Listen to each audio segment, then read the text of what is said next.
Clemente nace en la dictadura de Lanusse, en el último tramo, digamos. Después Clemente tiene toda esa felicidad de la vuelta de Perón, que todo lo va diciendo con guiños además, porque al arrancar en la época de Lanusse también era muy poco lo que se podía decir, y ahí es donde donde el negro empieza a desarrollar un lenguaje de guiños, de patitas cruzadas,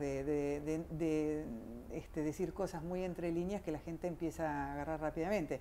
Viene la primavera de la vuelta de Perón y después otra vez la fatídica dictadura cívico-militar de 76. O sea que era una generación que además de tener un altísimo nivel artístico, estaba politizada, ¿no? Pero politizada así desde la cultura además, ¿no?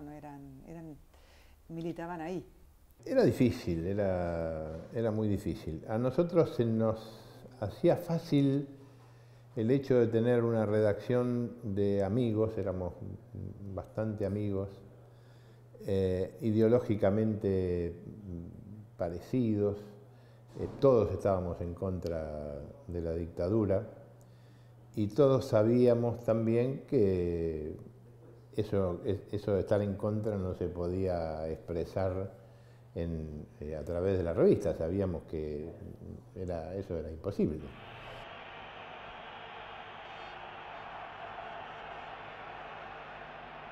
La historia fuerte de Clemente en realidad a mí me entra en el 78 más. Yo venía siguiéndolo, pero más espaciadamente, y en el 78 me entra más fuerte con la irrupción del Mundial.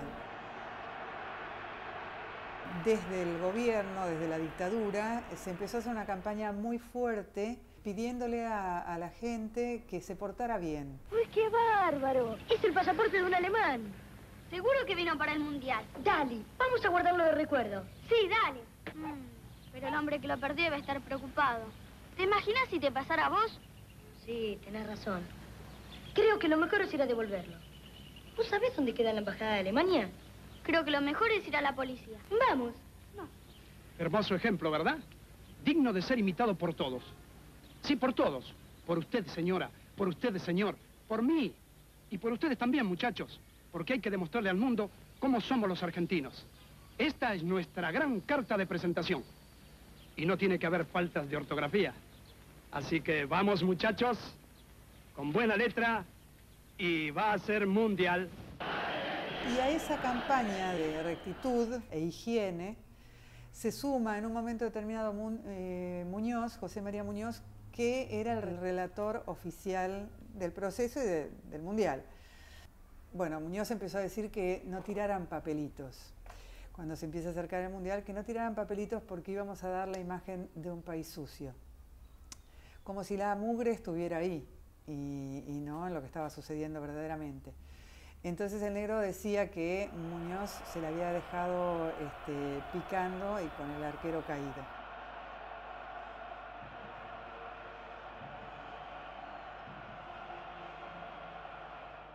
Lo que hizo el negro fue tomar esto y empieza desde la tira a decirle a Muñoz, que él había rebautizado Muriós, a decirle a la gente que no, que tiraran papelitos. Y entonces empieza a dar esta guerra simbólica que Clemente gana por goleada, porque la gente entendió rápidamente lo que estaba sucediendo y entonces era impresionante porque la gente traficaba los papeles, los diarios, que además eran decomisados. Había varios controles en las canchas y no se sabía cómo terminaban llegando, y al momento de que Argentina o entraba o metía un gol, se inundaba de papelitos, ¿no? Era una cosa muy, muy impresionante.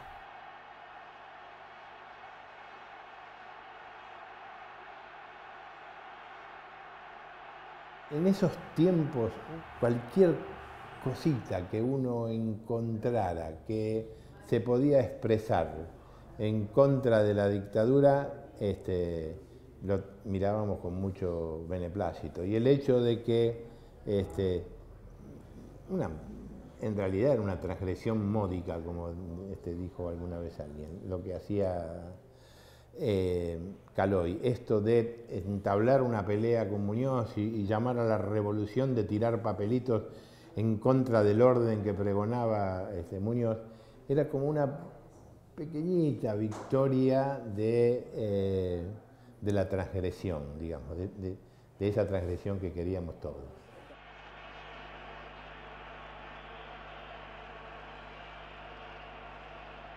El tablero no era de la organización del EAM, 78, sino que era de la FIFA. Y habían contratado a estos ingenieros que lo que hacían era, anunciaban los cambios cuando salía Argentina a la cancha, y cuando ven todo esto que empieza a suceder con Clemente, le piden al negro que el negro les diseñe un Clemente. Ellos habían diseñado uno que al negro no le gustaba, el negro era muy obsesivo de su dibujo, y muy rudimentariamente con las herramientas que tenía, que eran cuadraditos y puntitos, les diseña un Clemente. Entonces, al mismo tiempo que por los altoparlantes en Rosario pedían que la gente no tirara papelitos, en el cartel Clemente decía: tiren papelitos, muchachos.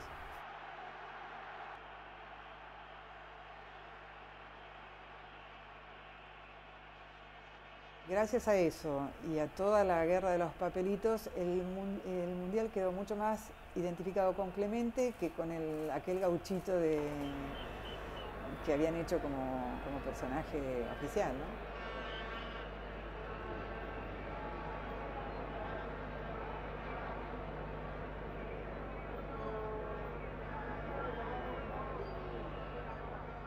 Negro de alguna manera le reconvirtió el sentido y la volvió una guerra simbólica, muy, muy impresionante eso, ¿viste?